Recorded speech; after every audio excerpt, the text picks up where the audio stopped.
Lesson 5.1. Lesson 5.1 is about projectiles. Key questions. What factors affect how far a projectile is launched, and how can we explain projectile motion? I'm going to try to deal with some of the terminology that has to do with this particular chapter. There's a fair amount. And we're going to try to answer these key questions. I'm back at the University of Colorado website on their PHET simulators. They're great, they just don't work on iPads, although they're in process of updating their software. These work great on PCs, and you can access them on the school's PC, or if you have a home PC, great. At any rate, we have a projectile launcher. It's a cannon, and we are going to launch out of the cannon a pumpkin. I chose pumpkin. There's all kinds of things I could have chosen, and I just thought pumpkin is cool. I'm going to do that. I'm going to fire the pumpkin, and we're going to see what happens. Boom! Well, I figured out ahead of time that an angle of 15 degrees here with respect to the horizontal x-axis will launch this pumpkin in such a way as to nail that target right on the bullseye. The pumpkin is our projectile.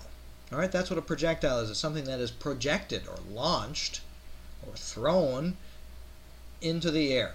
And once it gets into the air, certain forces are acting on it. Actually, in this particular simulator, only one force is acting on it after it gets into the air, and that is gravity. Later I'll add some air resistance. But let's take a look at another angle here. I'm going to launch the pumpkin, another pumpkin, at an angle of 72 degrees. Boom! Notice that the trajectory, or the path, that the pumpkin traces out is quite a bit different. Different in really just one aspect, though. Its height. So it reached a much greater height than it did with an angle of 15 degrees, but you can see the result is pretty much the same. They both land on the target. And so these two angles yield very similar results. Let's go ahead and erase that. I'd like to take a look at maximums and minimums here. Alright, I'm going to take and launch the pumpkin straight up into the air next and show you that it can reach a maximum height of about 16.5 meters or so. Let's go ahead and test it. We're at 90 degrees. Boom! And yeah, about 16.4 it maxed out at. I'm not sure if it, yeah, no. So 16.4. My question is this: how do I get a maximum range or distance on the pumpkin? Do I launch it perfectly horizontal along the x-axis, or at some other angle? Well, I hope you didn't say perfectly horizontal. I hope you're not guessing that. Maybe you did. We're going to test it here. 0 degrees. It's right on the horizontal. Fire, and oh, we're a little disappointed. Just makes it past the Statue of David. I have no idea why the Statue of David is there, but it is, and he's looking now at the remnants of this pumpkin. We have to shoot the pumpkin at an angle to access its maximum range, or to get a maximum range. I've chosen an angle of 45 degrees. Let's give it a try. Boom! And there it goes. The range is up here, 34.4 meters. I don't think I'm going to be able to beat that. If I try 40 degrees, gets close, 34.1. If I try 50 degrees, goes a little higher, 33.7, a little less distance, a little less range. Alright, so maximum range is achieved at 45 degrees. We're going to talk about why that is in a little bit here. But let's consider air resistance. All right, let's shoot it off again at 45, get a reference. Boom, that's our maximum range without air resistance. But where can you go where there isn't air resistance? All right, that's tough. That's tough to find a place like that. So in reality, let's explore in reality, is 45 degrees really the best angle? Launch it, and you can see there's quite a difference.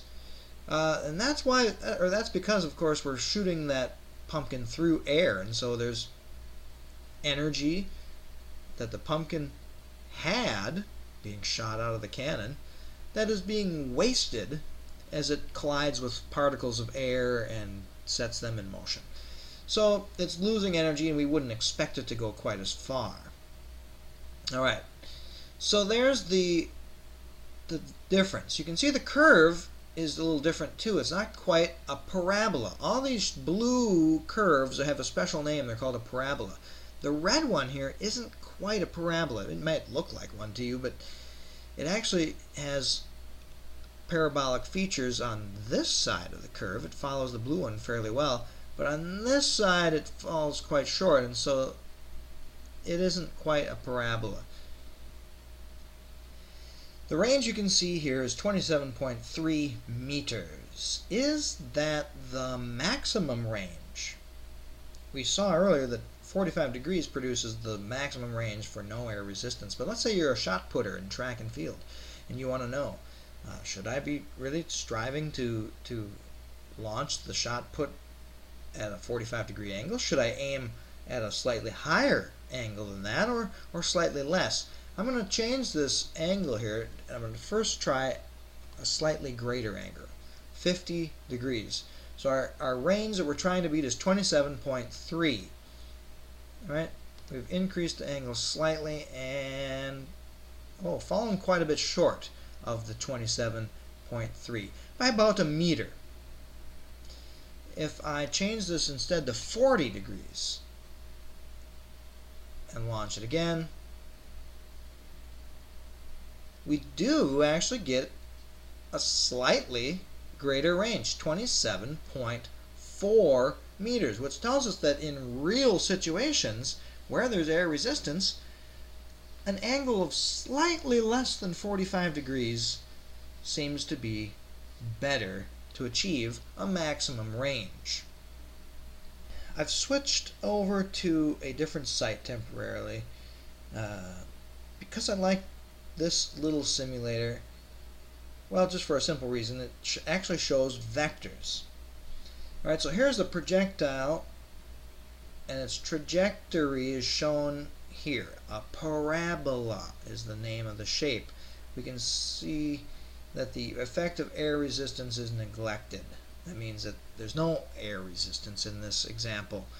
So we do have a true parabola as the shape of the trajectory. We also have a vector here that shows the initial direction at which this projectile is being launched. It's being launched at a 60 degree angle. I've got that punched in right here.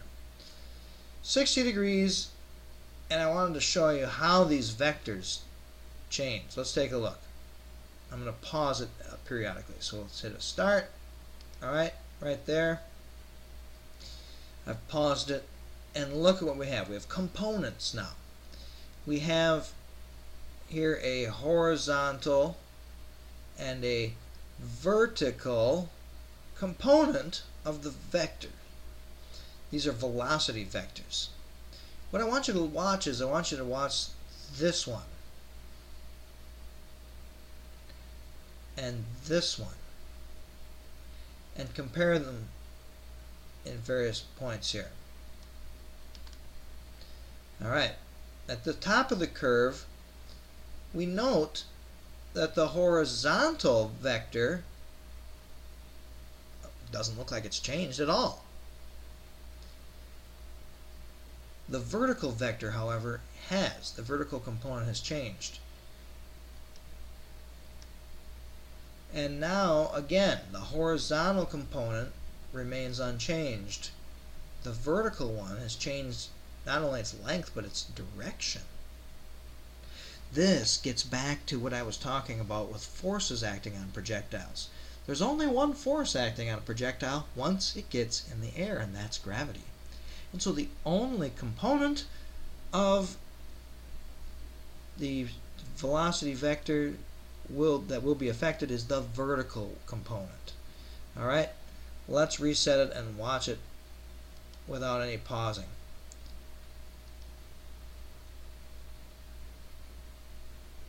There you have it. The horizontal vector component stays the same, and the vertical component changes. This explains why 45 degrees is the best angle.